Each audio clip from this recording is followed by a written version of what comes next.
तो कई बार स्थितियाँ ये भी हैं कि बच्चे बहुत ज़्यादा हो जाएं तो कभी को लगता है मैं कहाँ फंस गया। तो ये जो काउंटर के इस तरफ वाले एंगल से देखकर जो कवि सम्मेलन में कवि को लगता है उसका परिचय बहुत तुरंत और एक चुस्ती के साथ में रस्मयता से प्रवीण जी ने दिया।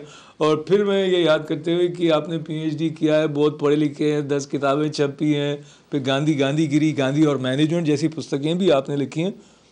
तो एक आदमी जो डॉक्टर प्रवीण शुक्ला होता है, एक आदमी इतना पढ़ा लिखा होता है, फिर आप मुझे क्षमा करें, मैं समझने की दृष्टि से पूछ रहा हूँ आपसे, तो जब आप जाते हैं, अगर हम हिंदी से एक शब्द लेकर आए हैं विदूषक, जो हास्य कविताओं के साथ आप जाते हैं, हंसाते हैं वगैरह, आपके अंदर का जो इतना जो परिपक्व एक मानस है जिसने इतना अध्ययन किया है, उसको इस सतह पर आने में जहाँ वो लोगों को बहुत सहजता से गुदगुदा सके, क्या कोई फासला तय करना पड़ता है भीतर? नहीं, देखिए, विदूषक शब्द कवि के लिए प्रयोग किए जाने का मैं भारी ऐतराज़ करता हूँ।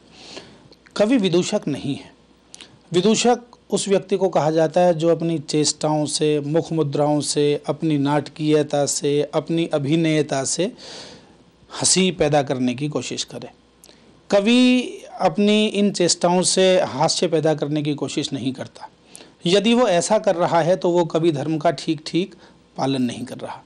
असली कवि वो है जो अपने शब्दों में इतनी ताकत रखता हो, अपनी भावनाओं में इतनी परिपक्वता रखता हो, अपने विचारों में इतनी शक्ति रखता हो कि वो जो कुछ भी करे, अलग अलग रसों के अलग अलग भाव हैं, वो करुणा पैदा करे, हास्य पैदा करे, उत्साह पैदा करे, ऊर्जा का संचार करे, वो अपने शब्दों के माध्यम से करे। और यदि वो शब्दों के माध्यम से ऐसा कर रहा है तो उसे विदूषक नहीं कहा जा सकता।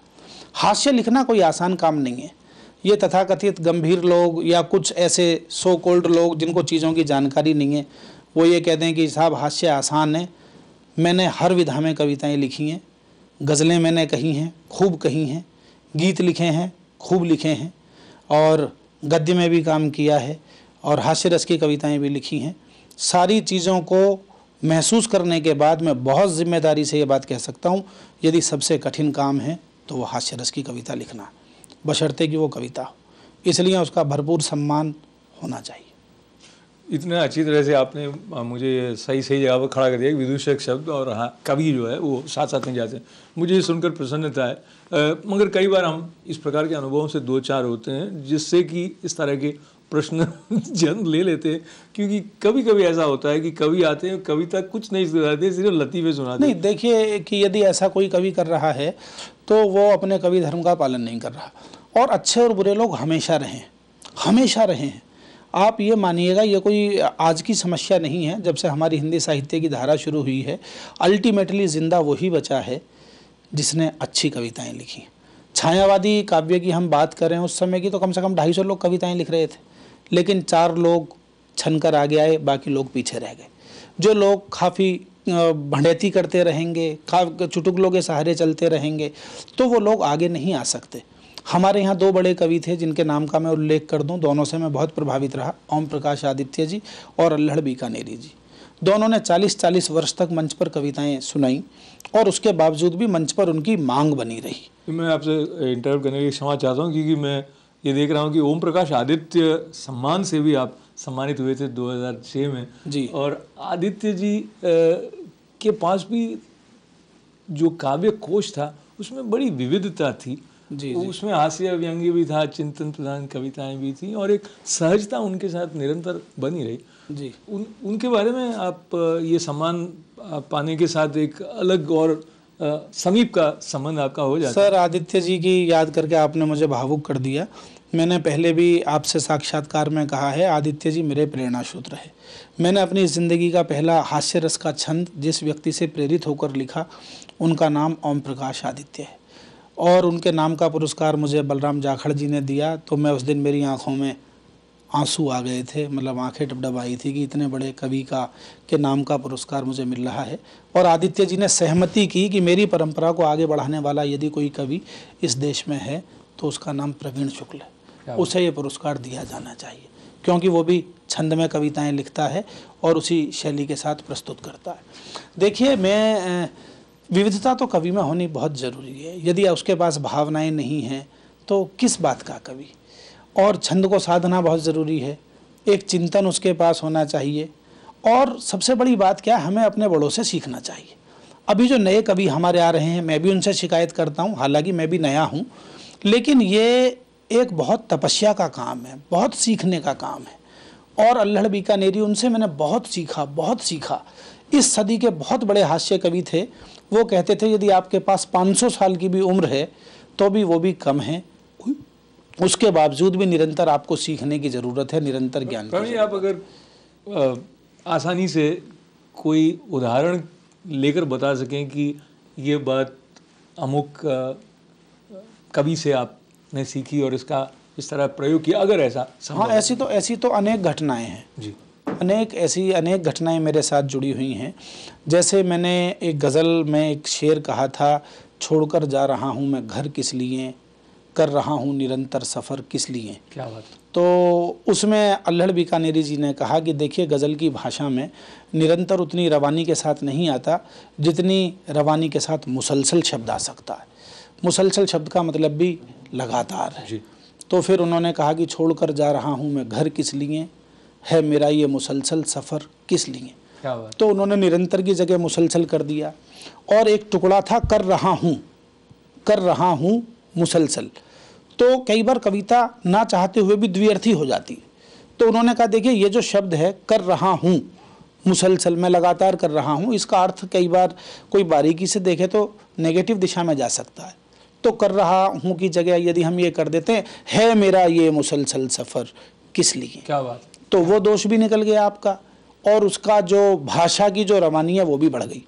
तो मैंने उसको सिर झुकाकर स्वीकार किया। ये प्रवीण जी के साथ बैठकर ऐसा लगता है कि ज्ञान की गंगा बह रही है और एक ऐसी सौरभ है जिसमें साहित्य के आसपास की बहुत बड़ी खुशबू आती है जो हमें समृद्ध करती है। समय की सीमा को देखते हुए मैं आपसे अनुरोध करा कि आप अपने किसी गीत का परिचय भी हमारे दर्शकों तक पहुंचाएं। और आपका जो संकलन आया था तुम्हारी आँख के आंसू, तो ये शीर्षक अपने आप में बहुत कुछ कहता है। सर, आपने बिल्कुल मेरे उस तार को छेड़ दिया है जिसके सितार पर कभी कभी कुछ चीज़ें बजनी शुरू होती हैं। ये मेरी एक पुस्तक थी जिसको मैंने 1992 तक लिख दिया था। कॉलेज के दिनों में गीत लिखता था और 1992 में ये प्रकाशित होने की स्थिति में थी, लेकिन तब तक मैं मंचों पर आना शुरू हो गया और कुंवर बेचैन जी ने कहा कि लोग तुम्हें हास्य कवि के रूप में जानने लगे हैं, इसलिए गीत संकलन का प्रकाशन मत कराओ। मैंने 14 वर्ष तक उसके प्रकाशन की प्रतीक्षा की और उसी की पंक्तियाँ आपको सुनाता हूँ जी। तुम्हारी आँख के आंसू, जिसे आप प्रेम करते हैं उसकी आंखों में आंसू हों तो कई बार कवि को कैसा लगता है, कभी जब याद आते हैं तुम्हारी आँख के आंसू, मुझे बेहद सताते हैं तुम्हारी आँख के आंसू। क्या बात। रही मजबूरियाँ क्या क्या हमारे दरमियाँ अक्सर, रही मजबूरियाँ क्या क्या हमारे दरमियाँ अक्सर, व्यथा उनकी सुनाते हैं तुम्हारी आँख के आंसू। क्या बात। कभी बदली, कभी बारिश, कभी झरना, कभी दरिया। देखिए, ये बारिश का एक सतत क्रम है। कभी बदली, कभी बारिश, कभी झरना, कभी दरिया, कभी सागर दिखाते हैं तुम्हारी आँख के आंसू। नयन की नाव में दिल के सफ़र पर जब निकलता हूँ।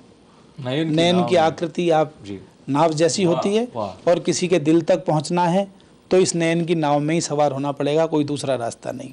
तब ये शेर देखिए कि नयन की नाव में दिल के सफ़र पर जब निकलता हूँ, मुझे तब तब डुबाते हैं तुम्हारी आँख के आंसू।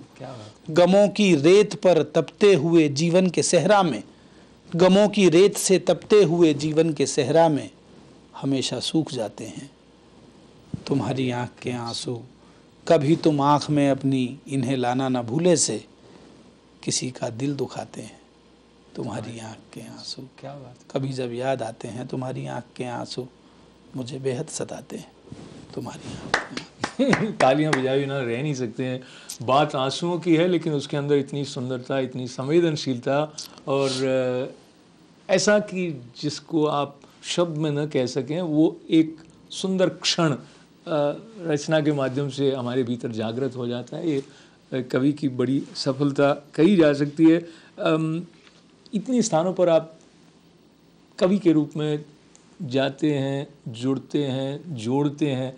इस अनुभव के बारे में कुछ कहें। न्यूयॉर्क आपका आगमन होता है, अन्य देशों में, भारत में अलग अलग स्थानों पर जाते हैं। मैं इस बात को इस तरह आपसे पूछना चाह रहा कि कविता जब प्रकट होती है तब उसके साथ जो रिश्ता होता है, फिर जब आप ऐसे मंच पर होते हैं जहाँ आप मुआयना करते हैं इनमें कौन लोग समझेंगे या ना समझेंगे, इस तरह की कोई प्रक्रिया रहती है या आप भीतरी तौर पर कविता से वहीं जुड़ जाते हैं जहाँ वो जन्म ली होती है? नहीं, देखिए, जिन लोगों ने हमें बुलाया है, जो वातावरण है, उससे तो कवि प्रभावित होता है और उसके अनुसार ही यदि वो मंच पर है तो उसे अपनी कविता का चयन करना पड़ता है। यदि सामने स्टूडेंट्स बैठे हैं सुनने वाले तो उसके अनुसार उसको कविता अपनी चयनित करनी पड़ेगी और सामने यदि दूसरे वर्ग के लोग हैं तो उसके अनुसार सुनाना पड़ेगा। अमेरिका आकर, यूके जाकर और तमाम दूसरे देशों में कविता सुनाने के बाद मैं महसूस करता हूं कि हिंदुस्तान वहाँ उन लोगों के दिलों में धड़कता है जहाँ जहाँ हिंदुस्तान के रहने वाले लोग रहते हैं। और न्यूयॉर्क आकर भी बहुत अच्छा लगा और हमें लगता है कि जब हम विदेश में कविता सुनाने के लिए जाते हैं तो वहाँ के लोग हमारी बातों को और ज़्यादा गंभीरता के साथ सुनते हैं और ज़्यादा उल्लास के साथ सुनते हैं, क्योंकि उन्हें ये अवसर कभी कभी मिल पाता है तो उनकी प्रतिक्रिया और ज़्यादा सकारात्मक रहती है। ऐसा अवसर हुआ है कि कई मंचों पर बड़े बड़े भारत के कवियों के साथ तो प्रवीण जी रहे ही हैं, इसके अलावा उनकी पुस्तकों के विमोचन के अवसर पर कवि शत्रुघ्न सिन्हा जी, कवि दिल्ली के मुख्यमंत्री शीला दीक्षित जी, जैसे बलराम जाखड़ जी का उल्लेख हुआ, वो महेश भट्ट जी, और ये जो फिल्मी हस्तियों के साथ आपका उठना बैठना रहा, तो आपको कभी ऐसा लगता है क्या कि फिल्मों के द्वारा जितना अधिक पहचान एक कवि को मिलती है वो सचमुच के कवि को कई बार नहीं मिलती? नहीं, वो दौर चला गया अब। वो एक दौर था, एक समय था जब शब्द की कीमत थी फिल्मों के अंदर, लेकिन अभी जो दौर है, हर हफ्ते 4 फिल्में आती हैं, एक धड़ाधड़ संगीत बजता है, किसी को नहीं पता उन गीतों को किसने लिखा है। एक साल में 150 फिल्में रिलीज़ हुई, गीतकार को कोई नहीं जानता, गायक का लोगों के जहन में नाम रहता है। जो गीत साहिर साहब ने लिखे, नीरज जी ने लिखे, कैफ़ी साहब ने लिखे, इंदिवर ने लिखे, वो ज़माना चला गया। अब मुझे नहीं लगता कि बहुत ज़्यादा फिल्मों में आने या ना आने से कोई फ़र्क पड़ता। हमारे इस कार्यक्रम में प्रवीण जी के आने से सचमुच बड़ा फ़र्क पड़ा और बहुत आनंद आया। और ये बात कि आप स्तंभ भी लिखते हैं, पंजाब केसरी, दैनिक हिंदुस्तान, नवभारत और अन्य कई अखबारों में आपके हास्य व्यंग से ओत प्रोत लेख भी प्रकाशित होते हैं। फिर एक बार ये याद करते हुए कि बहुत सारे पुरस्कार आपको प्राप्त हुए हैं, जिसमें श्रेष्ठ कवि के सम्मान से भी आप सम्मानित हुए एक बरस। इसके अलावा आप व्याख्याता यानी पढ़ाते हैं, और इस साल का काका हाथरसी पुरस्कार भी मुझे इसी वर्ष मिला। क्या बात है! जो हिंदुस्तान में हास्य रस का एक बड़ा पुरस्कार माना जाता है। काका हाथरसी जी के नाम का पुरस्कार भी आपको मिला है इस बरस। इस बात की बहुत बहुत बधाइयों के साथ कार्यक्रम का समापन आपकी कुछ पंक्तियों के साथ किया जाए, ऐसा अनुरोध। कवि सम्मेलन से घर लौटते समय हमारा पाँव अचानक एक बोतल से टकराया। मैंने घबराकर बोतल को उठाया और शक पकाकर जैसे ही ढक्कन खोला, विस्फोट के साथ छूट गया बम का गोला। चारों ओर फैल गया धुआं ही धुआं। धुएं के बादलों के बीच एक बहुत बड़ा जिन्न प्रकट हुआ।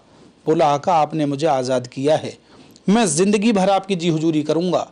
जो भी मांगना चाहते हो मांग लो, मैं आपकी हर एक इच्छा पूरी करूँगा। मैंने कहा, जिन्न महाराज यदि करना ही है तो कर दो इतना सा काज, भारत की भूमि से भ्रष्टाचार भगा दो। जिन्न बोला, मैं वापिस बोतल में घुस रहा हूँ, तुम ऊपर से ढक्कन लगा। तो जिनके भी बस की बात नहीं है भ्रष्टाचार को दूर करना, ये चुटकी लेते हुए कहीं ना कहीं झकझोर कर जगाने का काम भी करता है कवि डॉक्टर प्रवीण शुक्ला।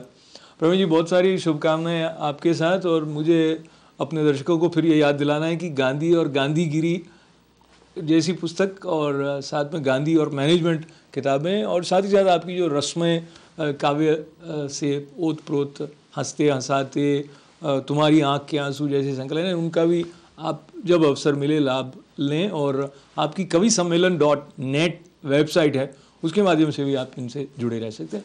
हमारे स्टूडियो में आने के लिए बहुत बहुत धन्यवाद। आनंद के इस प्रवाह में शब्द स्टार कार्यक्रम में हमारे साथ जुड़ने के लिए, हमारा साथ देने के लिए आप सभी का आभार। अशोक व्यास को अनुमति दें। नमस्कार।